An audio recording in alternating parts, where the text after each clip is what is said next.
Boa noite, gente.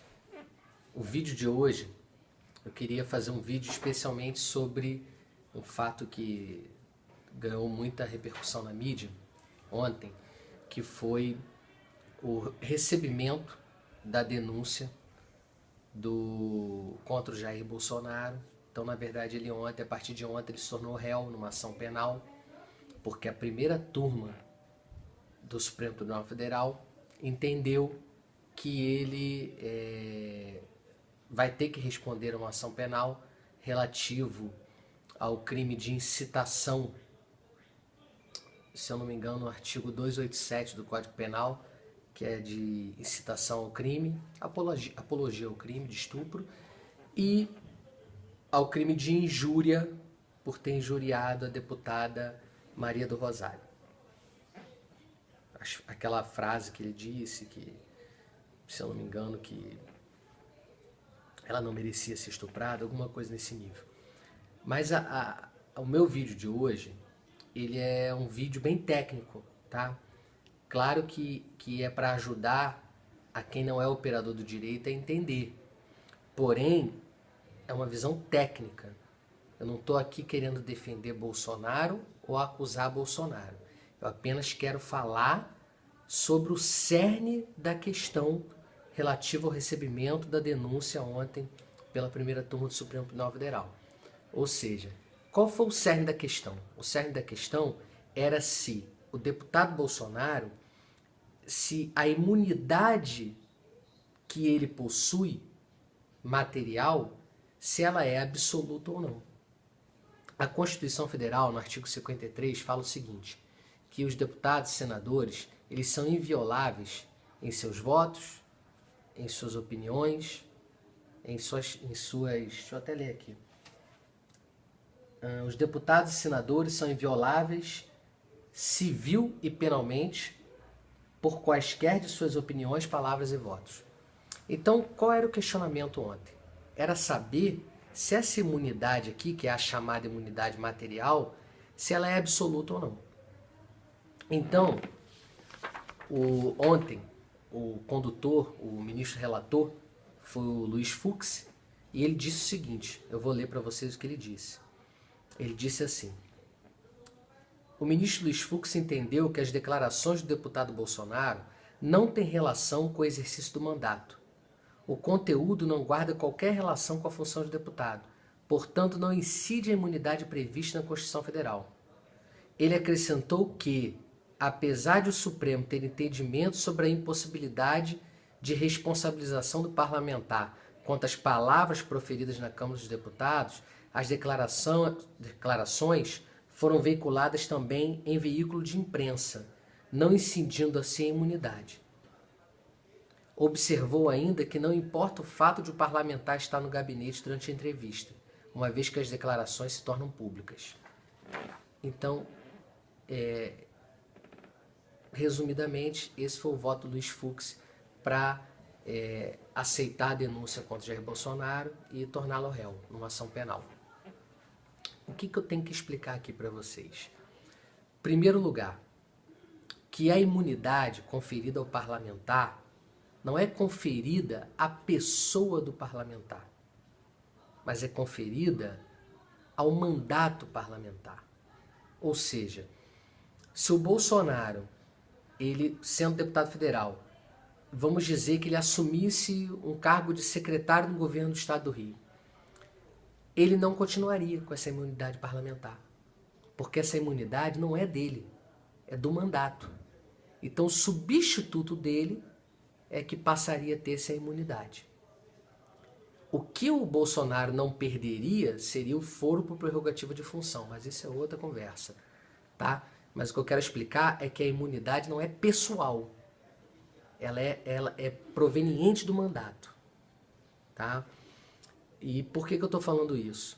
Por ela não ser pessoal, ela é irrenunciável.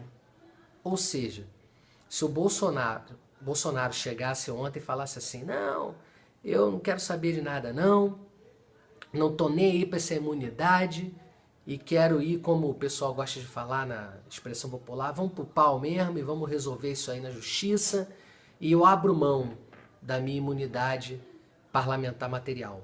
Ele não poderia fazer isso, porque não é dele, é do mandato. Então, é irrenunciável. Então, estou fazendo essa explicação rapidamente para que se caia por terra uma ideia de que é um privilégio ou de que é algo pessoal. Não tem nada a ver. Tá? É do mandato. Então, qual é a discussão aqui? É se dentro do parlamento o Jair Bolsonaro ou qualquer outro deputado poderia falar qualquer coisa e não ser responsabilizado por isso. O que o próprio Supremo tem entendido ao longo de todos esses anos? E por isso eu vou falar e vou comprovar que a atitude ontem, os votos ontem dos ministros da primeira turma, eu vou dizer que eles foram no mínimo incoerentes. Tá? Por quê? Porque o Supremo tem entendido que a imunidade material parlamentar dentro da Casa Legislativa, dentro do recinto do ambiente legislativo, né, ou dentro da Câmara ou dentro do Senado, ela é absoluta. Então ali pode ser falado qualquer coisa. E o parlamentar, ele não vai responder nem civilmente nem penalmente. Isso tem inúmeras decisões nesse sentido. Inúmeras. Então, o que pode ocorrer com o parlamentar é dele responder não civilmente e nem penalmente, mas responder politicamente. Através de que forma? Através do decoro. Quebra-se o decoro parlamentar dele e aí pode-se até cassar o mandato dele, que é o que a gente está vendo acontecer aí com o Eduardo Cunha. Então, ele não pode ser imputado civilmente e nem penalmente, porém ele pode ser sim responsabilizado politicamente. Existiram dois casos que eu quero falar aqui. Um primeiro caso, que é de 1998, que o ex-ministro Sepúlveda Pertence, foi quem foi o relator. Foi o caso de um deputado, uma deputada do Rio de Janeiro, em que ela fez uma notícia-crime contra um juiz do estado do Rio por suposta fraudes contra o INSS. E aí, esse juiz, não satisfeito com essa notícia-crime, entrou com uma ação de indenização por danos morais contra essa deputada e, em primeira instância, o juiz perdeu essa ação. Porque a juíza de primeira instância entendeu que a deputada estava abarcada pela imunidade material absoluta. E a imunidade material parlamentar, na visão dela, era absoluta. Então a deputada não poderia responder civilmente, não poderia responder penalmente e também civilmente, que era o caso, era uma ação de indenização por danos morais. Porém, esse juiz perdeu em primeira instância, recorreu para o tribunal reformou a sentença e ele ganhou uma indenização por danos morais. A deputada, não satisfeita com essa sentença reformada pelo tribunal, recorreu para o STF. Chegou no STF processo, o que aconteceu? O Sepúlveda Pertence fez um voto maravilhoso, um voto de 66 páginas, e aí ele fala o seguinte, juntou doutrina estrangeira e doutrina nacional à época, fez tudo, fez um voto maravilhoso. E ele fala o seguinte, olha o que ele fala, eu vou ler para vocês aqui, rapidamente, um pedacinho do voto do Sepúlveda. Achei. Ele fala o seguinte.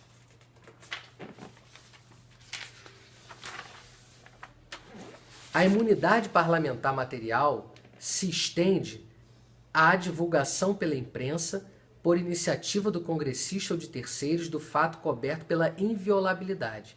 A inviolabilidade parlamentar elide não apenas a criminalidade ou a imputabilidade criminal do parlamentar, mas também a sua responsabilidade civil por danos oriundos da manifestação coberta pela imunidade ou pela divulgação dela. É conclusão assente na doutrina nacional estrangeira. Ou seja, deixou claro que a imunidade parlamentar material é absoluta e elide responsabilização material e penal. Deixou isso claro. E aí, para minha surpresa, eu fazendo uma pesquisa hoje, eu descobri um recurso extraordinário de 25 de fevereiro de 2015, cujo relator foi o ministro Marco Aurélio, porém ele foi voto vencido. Então o redator do acórdão foi o ministro Roberto Barroso.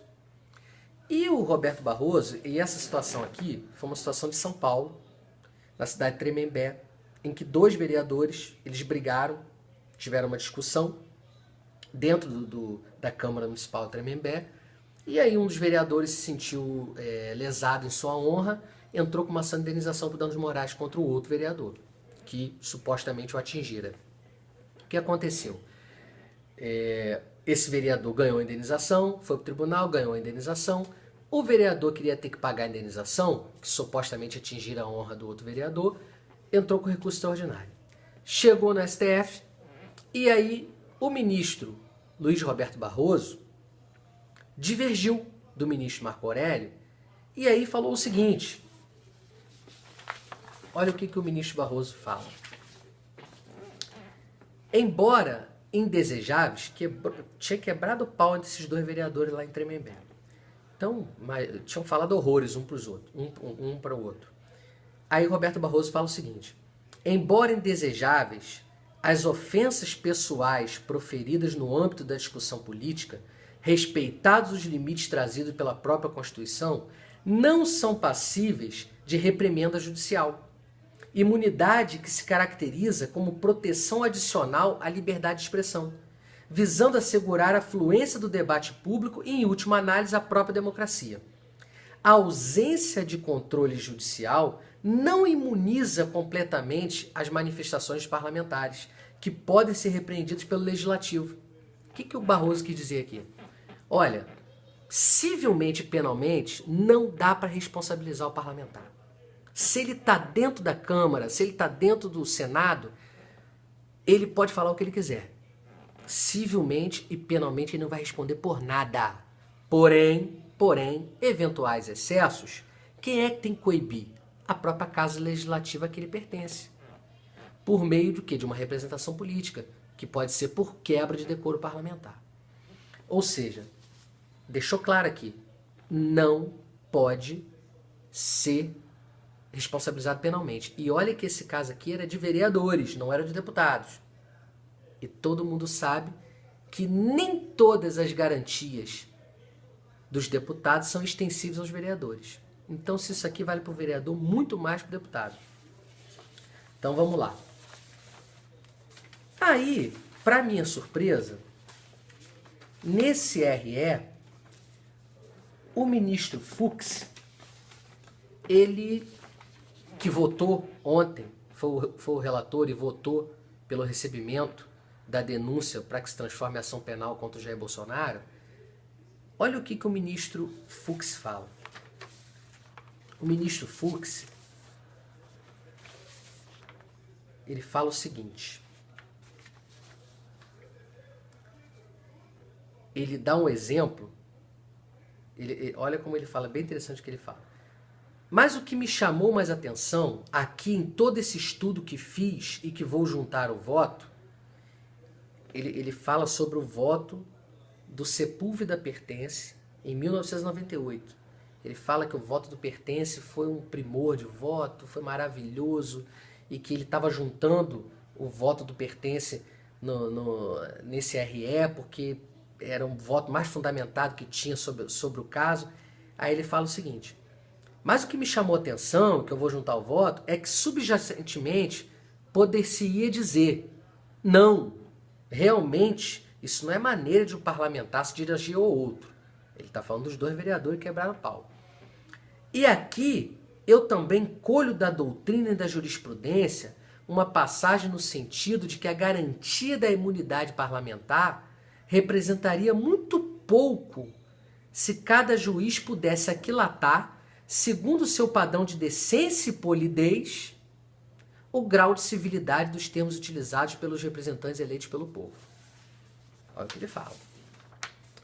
Depois ele chega e fala assim,